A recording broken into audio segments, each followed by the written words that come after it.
Hello, my loves. So, as I sit here, I reflect on the word forgiveness because a lot of people are holding on to pain, holding on to trauma.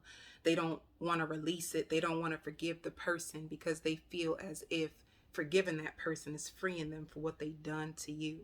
But I'm here to show you a new perspective. The first person that you need to focus on forgiving is your own self. And why I say that? Because you're paying the price for what someone else has done to you. When you don't forgive, at least you carry the shame, you carry the guilt, you carry the anger, you carry the memories. You start to put yourself into isolation. You start to close off your heart. You start to close off yourself to love. You start to close off yourself even to meeting new people, having new life experiences.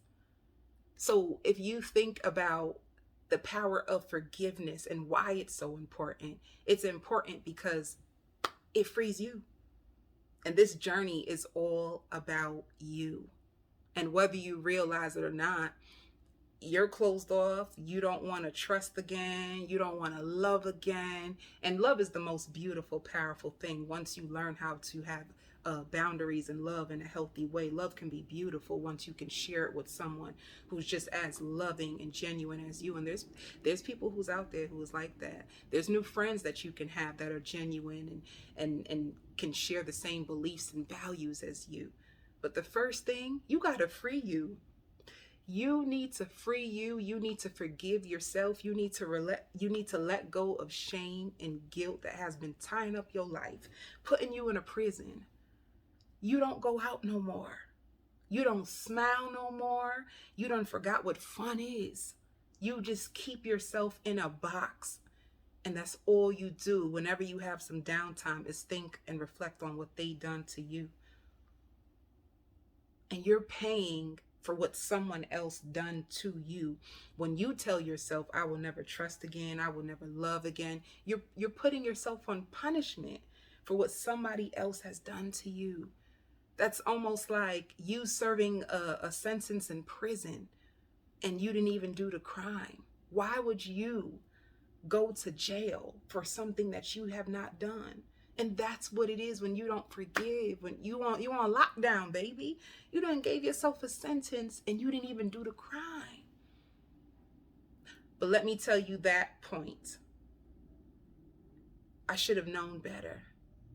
I can't believe I allowed myself to stay in that situation. And a lot of people are in denial about that fact, that the reason why it's so easy for them to shut their heart off and shut their lives off and shut their laughter off and close out the fun in their life is because they're in denial that a part of them actually blames themselves. So the reason why you serve the time for the crime that you didn't do because a part of you feels accountable for it. But what I'm here to tell you is that God forgives you. He forgives you. So if he forgives you and he is actually the man of judgment, God, source, spirit, why would you judge your own self, condemn your own life? Release the fun, release the laughter, release meeting new friends, release meeting new love for what someone else has done to you. You decided to close yourself in and create a box. You only go to work and then you come home. You only go to school and then you come home. And you're afraid to open up yourself and let people see how loving and how kind and how awesome that you are because of what someone else did to you. You created a whole prison for you because of what someone else has done to you. This is a message to say, free yourself. You deserve to be free. You do not have to pay or give yourself a life sentence for not knowing what you know now. Because that's what life is all about. We're here to learn. We're here to grow. And if it's hard for you to forgive yourself, then just practice it in the mirror. I feel like the hardest person for anyone to face is themselves. But do it. Just cry. Go into that mirror and say, I forgive you. I really forgive you. And I'm so sorry that I didn't have the tools or the knowledge to make different choices, because that's all it really is. That's what makes us make the choices that we do, that leaves us in regrets, is because we didn't have the tools, we didn't have the knowledge. Some of you feel like you should have, but the sad thing is we're brought into this world, and a lot of us, we don't have the information. It's our life experiences that creates the wisdom for us, and this is why life experiences is so powerful and so important. But you're supposed to take the lesson. You take the lesson and you run. Some of you are just holding on to the experience, and you're blaming the person for hurting you, and you keep repeating it in your head, and you keep watching it like a series, like a Netflix series, and you just sit there and just watch the Netflix series in your mind of what the person keeps doing to you. You haven't even freed yourself, and whoever hurt you is probably off in love with someone else, or on to the next thing, or the next victim. That's what I call you know that. And that's probably not funny. Let me be a little bit sensitive to those who are very triggered by this. But 9 times out of the 10, the person who hurt you moves on, even if they carry their guilt for what they've done to you. The point is, you deserve to free yourself as well. You deserve to take those lessons. You deserve to laugh again, have some fun, go out and meet some people, but just find a way to trust yourself again. Look in the mirror. I forgive you.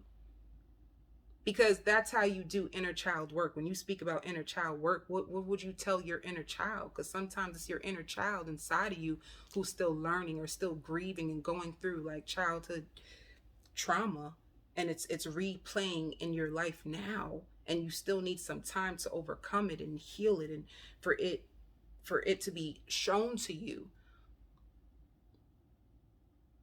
So what would you say to your inner child? What would you say if you had a child? How would you console them? How would you make them feel better? Some of you need to be more compassionate to yourself. But the biggest message, free yourself.